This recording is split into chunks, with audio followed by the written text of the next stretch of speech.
Hello everyone and welcome back to my channel. My name is Dan and this is my review for Dark Phoenix. X-Men Dark Phoenix. I went to the cinema today to buy my ticket from the ticket counter, and I was encountered actually by two people. One person who was excited about the X-Men film because she'd grown up with, like me, with the X-Men films and loves them like me. Another person who obviously is now enthralled by the Marvel MCU universe had already gone to see it, and he was saying it's rubbish, don't go and see it, blah blah blah. And honestly, for me, that didn't really help, because I wanted to go into that film with a clear head, regardless of the reviews, regardless of the mixed reviews and the negativity around the film, thinking this is one of the last, well, this is basically the last X-Men films, because I doubt New Mutants is going to happen. So I had to kind of push that out of my head, because for me, I was only going there to enjoy a film, and I didn't want it jeopardized by someone else's opinion. So I went into that film pushing that thought out of my head, thinking, you know what, I'm going to give it the benefit of the doubt. I love the X-Men films. I've grown up with the X-Men films. I feel like I connect more with the X-Men films than the Avengers films on a personal level. So I went in, and I must admit, this is what I thought.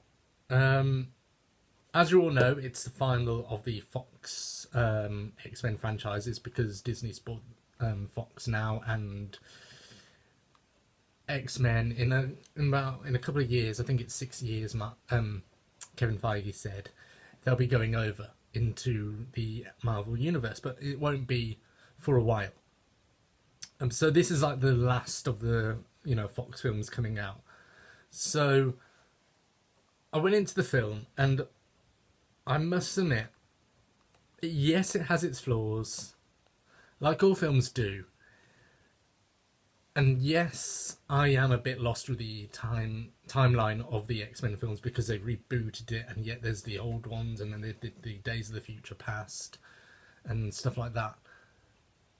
I actually enjoyed this film. I actually really enjoyed this film.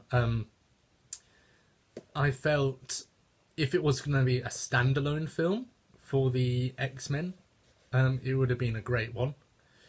The narrative with the timeline and some of the stuff didn't make sense to me. And I was trying to rack my brain over the other films going, so this happens and this person doesn't do this and this is this. And after watching a review of another YouTuber called JVS, I realised that in Days of Future Past, I think they changed time, so what happens in Dark Phoenix does not happen in the original X-Men trilogy, the ones with, Patrick Stewart and Hugh Jackman and Ian McKellen. So I had to take that in mind after I'd seen the film, because in my mind I was focused on sorry, I'm just trying to get my thoughts. I was focused on the old films being connected to this film, which is not the case. So going in, I'm going to talk about the actors and the characters, and how I felt about them. I've written notes. Sort of a good time in Costa, one of my favourite places, making notes. So I'm going to start with James McAvoy, who plays Charles Xavier, and I've got to admit, he really owns that role. Like, honestly, he owns the role. He owns it that well that you kind of forget about Patrick Stewart. And for anyone who's watching this, and they're gonna say, "Oh, you can't forget about Patrick Stewart." No, you can't, because Patrick Stewart literally is perfect as Charles Xavier.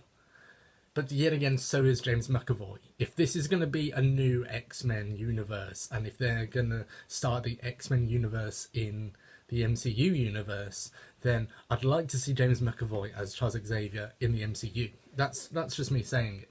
In fact, while I'm here, because I was going to say at the end, I would like to see all the actors who are playing the X-Men now, the new ones, in the MCU, because they're good. They are really good as those characters. Not that I'm saying the old ones of the trilogy, the original trilogy, didn't do a good job, because they were fantastic. They were just the embodiment of the comics. But yeah, anyway, back to the point. Sorry if I keep going off on a tangent. It's because there's a lot which happens in this film, and there was a lot, personally, for me to digest. And I might miss a few things. And I am actually going to see this film tomorrow again with a friend. And then I might do a proper spoiler review of the X-Men Dark Phoenix. I'm just going to decide. But anyway, so yeah, James McAvoy is just perfect. There is moments where, bluntly put, I was like, wow, Xavier's a bit of a dick. And that's what I'm going to say. That's the only spoiler you're going to get, because he's a very complex character in this. Michael Fassbender, who plays Magneto, ever since he played him in First Class, I was like, he is perfect. He is perfect to fill the shoes of Ian McKellen. I also think Michael Fassbender would play a great James Bond. I thought that ever since First Class, in all honesty. But to play Magneto, like him and Xavier and McAvoy, they're just perfect casting. It reminded me of the very first X-Men film, where Ian McKellen and Charles Xavier are talking and they're playing chess. The way Fassbender and McAvoy interact on the screen, it reminded me of Ian McKellen and Patrick Stewart. It's that good, and I applaud them for that. That, you know, the casting, they got it really well. The woman who plays Storm, and sorry, I'm just going to read this, Alexander Shipp. Storm was one of the most joyful characters in this film. And I don't mean like, haha, she's funny.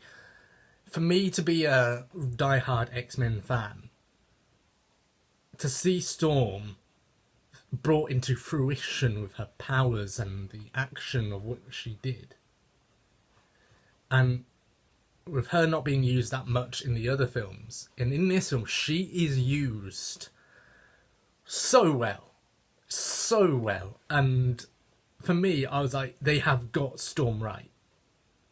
I loved every second that she was in it. That's what I'm giving you. This isn't a spoiler review, but all I can say is, if you wanted to see Storm do what Storm does in the comics and in the animated films, then you're going to see Storm do that in this. The most important character, because it's all about her, Jean Grey, Sophie Turner.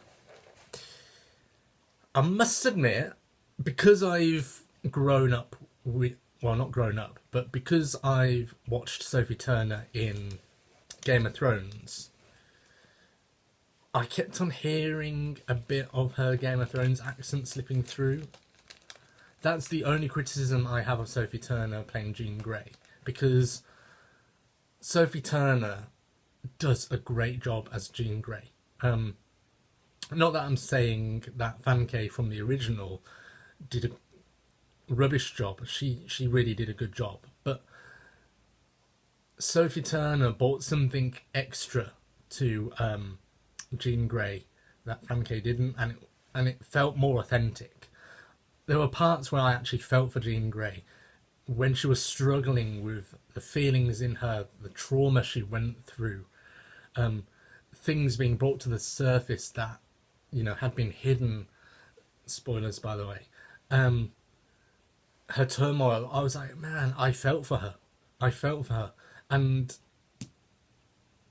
to see her being torn up and with this new power, which, after being reminded by it while watching JVS, they didn't show much of the Phoenix, whereas in the comics she's like a flaming bird woman. They didn't show much of that, of which I wanted. And what they did show, it was great. It was fantastic. I just found Sophie Turner, she's a good choice to be Jean Grey. And she should be proud of that role. There's also Ty Sheridan, as you all know from Ready Player One. He plays Scott Summers, and I must admit, I liked him more than the guy who played Scott Summers in the original trilogy. Sorry, I forgot his name, and I've got him in my head right now. Literally, Ty Sheridan did a really good job as Scott Summers.